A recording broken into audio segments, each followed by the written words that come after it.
Je suis le docteur Denis Franck, je suis un des médecins cancérologues radiothérapeutes qui travaillent sur le site Pasteur, et nous avons ici donc un plateau technique assez intéressant puisque nous avons 5 appareils standards et un appareil qui est un appareil qui peut faire de la radiothérapie stéréotaxique et qui est pour le moment le seul installé en France.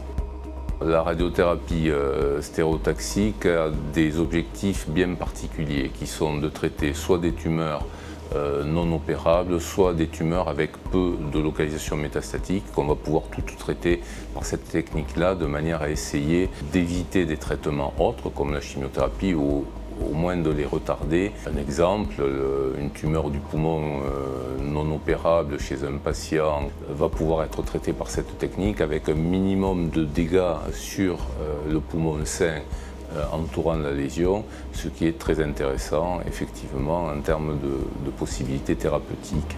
Concrètement, cette machine a comme spécificité d'avoir la tête de l'appareil qui traite, qui est mobile, qui est robotisée.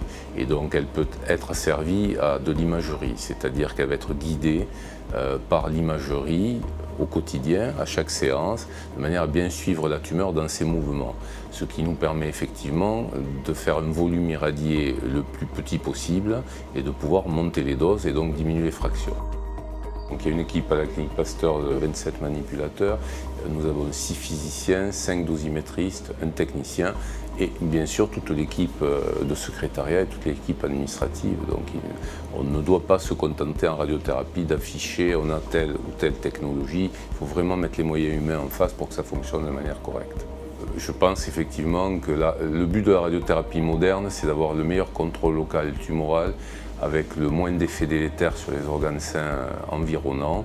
Et comme corollaire, on a également un nombre de déplacements de patients qui est très diminué. Et en termes d'économie de santé, des transports pour la sécurité sociale qui sont moindres.